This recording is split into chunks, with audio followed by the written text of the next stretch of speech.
Hello, my name is Frank Bishop. I am a 35-year-old former Special Forces operative, now navigating the precarious waters of international trade at a bustling import-export firm in the heart of the city. The transition from military to civilian life has been less like shedding an old skin and more like weaving a new one, intricate and fragile. Tonight's confrontation, however, threatens to unravel those careful stitches with the brutality of a past that refuses to stay buried. As the city's clamor faded into the background, replaced by the eerie quiet of an alley lined with the backs of dimly lit restaurants and forgotten office buildings, I stood with Edna Charles by my side. Edna, with her sharp business acumen and gentle demeanor, was not only my supervisor but also the daughter of Anthony Charles, my late mentor, and her father who had served with me in darker times. Her presence was both a comfort and a reminder of the responsibilities I now bore. The shadows around us thickened, coalescing into the forms of 5 men, their intentions as clear as the switchblades glinting in the sickly yellow of the streetlights. Their leader, a broad-shouldered brute with eyes like steel traps, stepped forward. His name was Andrew, known in the undercurrents of the city for his quick temper and quicker fists. Jack Morton, a colleague fueled by a toxic brew of jealousy and ambition, lurked behind the unfolding scene. His smirk was a silent challenge, his role in orchestrating this ambush clear. He despised me, not for who I was, but for what I represented, a threat to his unearned supremacy within the corporate hierarchy. His disdain for my lack of a formal business degree, coupled with the respect I commanded, ate at him like acid. Frank Bishop, Andrew's voice cut through the chill night air, his tone mocking yet curious. Never thought the great war hero would end up in a dead-end job like this. Or that you'd be so easy to corner. His words were meant to provoke, to degrade, but I kept my voice even, my stance relaxed yet ready. Life's full of surprises, Andrew. And I assure you, I'm not cornered yet. Beside me, Edna's slight intake of breath was the only sign of her tension. Her trust in my ability to handle the situation was implicit, her courage in the face of danger palpable. We were an unlikely duo, bound by past and present loyalties, standing firm against the encroaching threat. As the gang closed in, the alley became a stage for a showdown that seemed inevitable. The clatter of a distant trash can, the distant wail of a siren, everything heightened the sense of impending conflict. But beneath the surface, undercurrents of old connections and unspoken histories began to stir, the night air thick with more than just menace. Andrew paused, his gaze narrowing. I know you, don't I? From before. The moment hung suspended, a question mark at the end of a sentence yet to be finished. In the balance lay not just the outcome of this confrontation but the unraveling of stories left untold, of lives diverging and converging in the shadows of a city that never truly sleeps. The towering glass facade of the trade firm mirrored the gray skies overhead, a silent observer to the discord brewing within its walls. Inside, the atmosphere was just as charged, the air thick with the hustle of trade negotiations and the undercurrent of interpersonal dramas. At the heart of this storm stood Frank Bishop, his presence as unsettling to some as it was reassuring to others. Frank's integration into the corporate world had been a jarring transition, marked by suspicion and veiled contempt from those who valued pedigrees over proven merit. Jack Morton epitomized this breed of corporate climbers, silver-spooned and Ivy League nurtured, with a belief in his birthright to ascendancy. To him, Frank was an aberration in their pristine office landscape, a man who spoke the language of grit and endurance rather than that of leveraged buyouts and fiscal spreadsheets. Jack's office, perched on the higher floors with sweeping views of the city, was as much a command center as a sanctuary from the world he deemed inferior. From this vantage point, he orchestrated what he saw as just retribution against Frank, a daily gauntlet of impossible deadlines and complex tasks designed to undermine and, ideally, to oust the intruder in their midst. On the surface, his tactics were cloaked in the veil of professional rigor, but underneath, they were petty and vindictive, a war of attrition against a man who had faced actual wars. Jack's emails were curt, often copying senior leadership to subtly highlight any slight delay or misstep by Frank. In meetings, his questions to Frank were loaded, designed to expose any lack of conventional knowledge or to bait him into an emotional response. Contrastingly, Edna's office was a place of calm and understanding. As Frank's supervisor, she treated him with a kindness that spoke of deeper bonds, a respect forged through her father, Anthony, who had been more than a mentor to Frank. Anthony had been a beacon during the darkest times, and his teachings now lived on through his daughter. Her support was not born of pity but of belief in his capabilities and the potential for his unique experiences to enrich their team's dynamic. Their relationship was a point of contention for Jack, adding a personal sting to his professional jealousy. Edna's favorable treatment of Frank only fueled Jack's narrative that Frank was a charity case, a soldier out of his depth in the refined battlefield of corporate strategies. Yet, Edna remained unwavering, her actions reinforcing the ethos her father had instilled, valuing people for their character and their contributions, not their credentials. As the weeks turned into months, the strain of Jack's relentless pressure began to tell on Frank. He found himself staying later, poring over reports and projections, determined not to give Jack the satisfaction of seeing him falter. Yet, despite the exhaustion and frustration, a resilient part of him thrived. Each challenge surmounted didn't just bolster his position, it built his case for a different kind of leadership, a leadership grounded in reality, empathy, and the kind of resilience that can't be taught in a classroom. But as the office emptied and the lights dimmed to the soft glow of evening, the true test of Frank's resolve remained waiting in the shadows of the city's streets, a reminder that some conflicts followed you home, no matter how far you tried to leave them behind. As the digital clock on Frank's computer flipped to 7:03 p.m., the lingering buzz of the office slowly subsided into a quiet hum. Most desks were now empty, the flurry of the day's commerce replaced by the soft clicking of keyboards and the occasional rustle of papers. Frank and Edna, still at their stations, were wrapping up the remnants of a particularly grueling day, Frank battling the tail end of a report that Jack had smugly dropped on his desk hours past a reasonable deadline, and Edna sorting through the labyrinthine email trails that marked her meticulous oversight. The office around them felt increasingly desolate, a cavernous space echoing with the ghostly remnants of hurried conversations and ringing phones. Finally shutting down her computer, Edna glanced at Frank, her eyes conveying both empathy and fatigue. "Ready to call it a day?" she asked, her voice a mix of weariness and resolve. Frank nodded, the weight of the day settling on his shoulders like a heavy cloak. They gathered their belongings and headed towards the elevator, the quiet of the office around them stark against the muffled sounds of the city seeping through the windows. The elevator dinged softly as they descended, the digital numbers descending with them into the encroaching dusk of the city.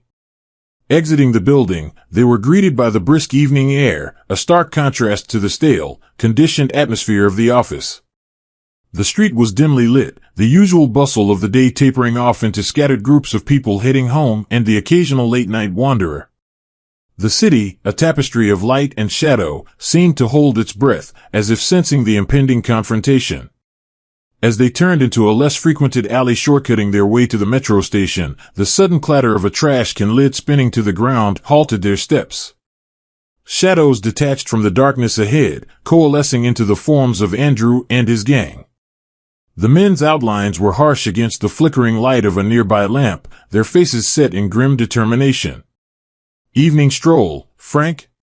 Andrew's voice sliced through the chill air, his tone mocking yet tinged with a strange curiosity.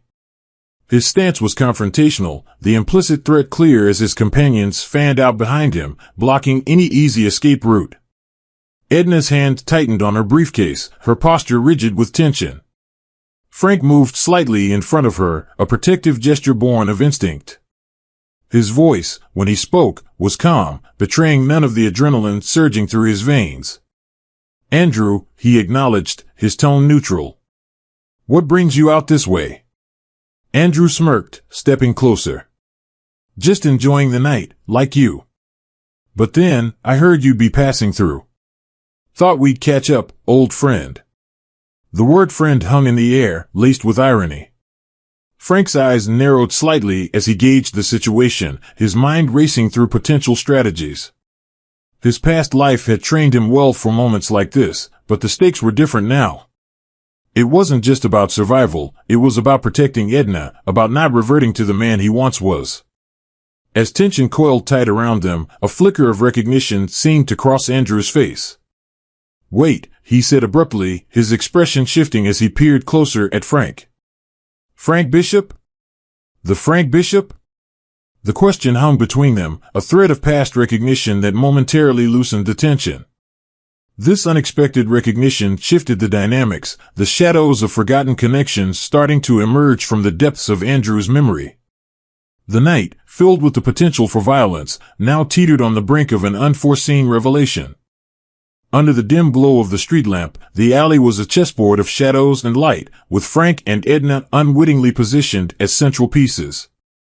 Andrew's eyes narrowed, his brain ticking through the archives of his memory where Frank's name had been stored, not as a foe, but as an ally in a forgotten chapter of his tumultuous life. "You're the Frank Bishop?" Andrew repeated, the aggression in his posture subtly ebbing as he connected the dots. A hint of respect, or perhaps it was recognition, altered the timbre of his voice. "You saved my cousin's life back in Kabul." "Hell, I didn't realize." "Man, you've changed." The gang members behind Andrew shifted uneasily, exchanging glances filled with confusion. They had come expecting a simple show of force, but the sudden change in their leader's demeanor left them uncertain. Jack, who had been lurking in the background, felt the control slip from his grasp. He stepped forward, frustration contorting his features. "What's this, Andrew?" "We had a deal," he hissed, trying to salvage the situation by reigniting the conflict. But Andrew ignored him, his focus entirely on Frank. "Yeah, we were both there when the market district went up. Never got a chance to thank you properly." His voice carried a genuine note of gratitude that seemed to muffle the urban noises surrounding them. Frank, still on high alert, relaxed marginally but kept his body angled protectively towards Edna. "That was a long time ago, Andrew." "I was just doing my job," he responded, the soldier in him never far from the surface. A chuckle escaped Andrew, softening his rugged features. "Job or not, you did more than most would. Can't let a debt like that go unpaid." He gestured to his gang, and as if a spell had been broken, they slowly withdrew, the tension draining from their postures like air from a punctured tire. Jack's face reddened, a vein throbbing at his temple. "Are you kidding me? After all the planning?" His voice was almost a shriek, his image of authority crumbling as he realized his manipulation had failed spectacularly. Ignoring Jack's tantrum, Andrew took a step towards Frank, extending his hand in a gesture that bridged the past and present. "I owe you." And an oath's an oath, no matter the years or the miles. As Frank shook his hand, the weight of the past momentarily anchored them in mutual respect, a soldier's camaraderie that transcended their current circumstances. Edna, witnessing the exchange, felt a mix of awe and relief. Her eyes met Frank's, and in that glance, there was an unspoken acknowledgement of the complexity of his past life. With Andrew's departure, the alley regained some of its ordinary calm, the earlier threat now diffused into the night air. Jack, however, remained, his figure deflated and his plans thwarted. He glared at Frank and Edna, the humiliation of the evening marking him more deeply than any physical wound. Frank, aware of the need to address the lingering threat Jack posed, turned to him with a steady gaze. "Jack, this isn't the way to settle whatever grievances you have. It's time we cleared the air, back in the office, with clear heads." As they left the alley, the city's pulse resumed around them, indifferent to the small human dramas unfolding in its veins. Frank's actions tonight had not only saved them from a potentially dangerous confrontation but had also laid the groundwork for a new alliance, one that might prove essential in navigating the treacherous waters of both his past and present lives. As the early morning sun cast its first golden rays over the city, filtering through the high-rise buildings and down into the quieter streets, Frank and Edna walked side by side in a companionable silence. The adrenaline of the previous night's confrontation had ebbed away, leaving room for reflection and the slow unspooling of Frank's past. They found an open cafe, the aroma of fresh coffee blending with the dawn's crisp air, inviting them to a small table by the window. As they settled in, Frank's gaze lingered on the bustling street outside, his mind turning over the events that had so unexpectedly linked his past life with his present. Andrew and I were in the same unit for a while, Frank began, his voice soft, as if he was pulling threads from a delicately woven tapestry. Kabul was a tough posting, harsh, unpredictable. But it's where you see what people are really made of. He paused, stirring his coffee absent-mindedly. Andrew was different then, more focused, disciplined. War changes people, sends them on paths they never expect. Edna listened intently, her eyes reflecting both her concern and a deepening respect for the man who had become not just her colleague but her protector and friend. "And he just recognized you like that?" she asked, curiosity weaving through her words. "It seems he did. You don't forget the faces of those who've had your back when it counted most." Frank smiled slightly, the memory bittersweet. Saving his cousin, it was part of a bigger operation, but those moments, they create bonds that don't just dissolve. As they spoke, the earlier tension slowly diffused, replaced by the comforting routine of the morning crowd and the clink of coffee cups.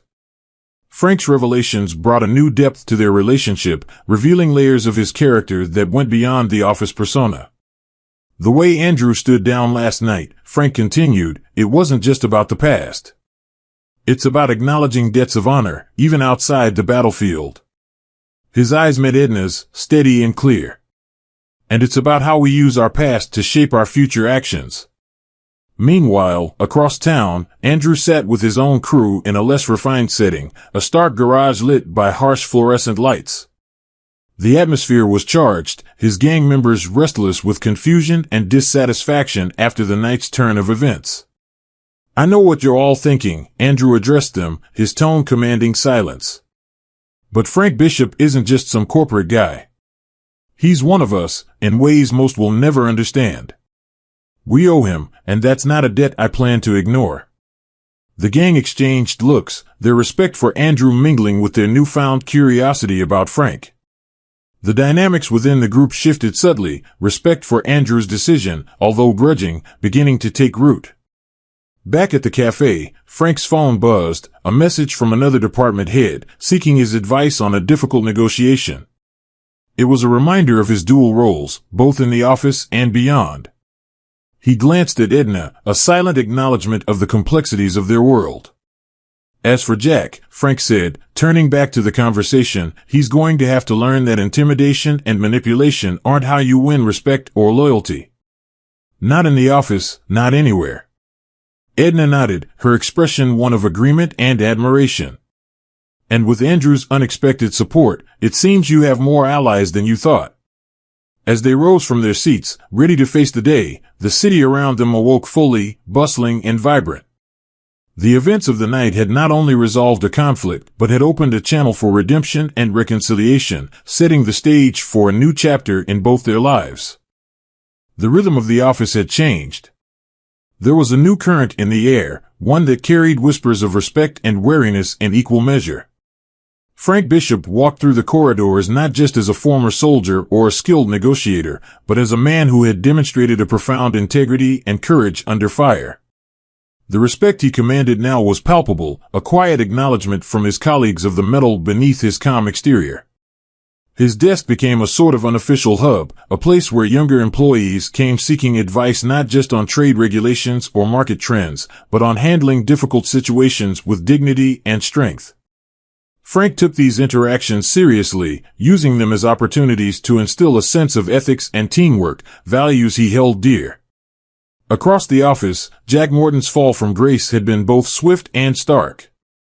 Once the epitome of unbridled ambition and ruthlessness, he found himself isolated, the power he had wielded so manipulatively stripped away by his own undoing. His attempts to intimidate Frank, culminating in the failed ambush with Andrew's gang, had backfired spectacularly, exposing his weaknesses rather than his strengths. In a quiet conference room, away from the buzz of the office floor, Jack sat across from Frank and Edna. The meeting had been Frank's idea, a final attempt to bridge the chasm that had opened between them. Frank's demeanor was not of triumph, but of conciliation. "Jack, this isn't just about what happened that night," Frank began, his voice even. "It's about how we move forward, how we learn from our mistakes." Jack, his pride battered but his survival instincts intact, nodded slowly. I didn't see it before, he admitted, his voice low. I saw your background as a threat, not as something that brought something different, valuable to the table. The admission was painful but necessary, a first step toward rebuilding his career and his self-respect. Edna, ever the mediator, facilitated the dialogue, ensuring it remained constructive. We all bring different strengths to the table, she said. Recognizing and utilizing those strengths, that's what makes a team effective, not just individual achievements. Meanwhile, Frank's burgeoning relationship with Andrew brought a new dimension to his life outside the office. Andrew had introduced him to community projects, ways in which he could contribute to the city's underprivileged areas. Together, they worked on initiatives that used their leadership and survival skills for peacebuilding and youth training programs. It was a different kind of battle, one for the hearts and minds of those at risk of falling through society's cracks. In quieter moments, often while looking out over the city from his apartment window, Frank reflected on his journey. The battles fought, both overseas and within the sterile confines of corporate offices, had shaped him in ways he was only beginning to understand. He thought of Anthony, Edna's father, who had once told him that the real battles were fought not on the field but within oneself.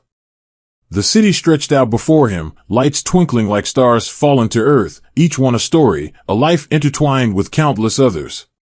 Frank's thoughts turned to the future, to the possibilities that lay ahead. He had hopes of reducing conflicts, of building bridges where there had been barriers. And as he turned from the window back to the stack of papers on his desk, he carried with him not just the weight of past wars, but the promise of peace. The journey from soldier to peacemaker, from a lone fighter to a team leader, had been fraught with challenges, but as he prepared for another day, Frank knew that every step was a step towards something greater, not just for him, but for everyone his life touched.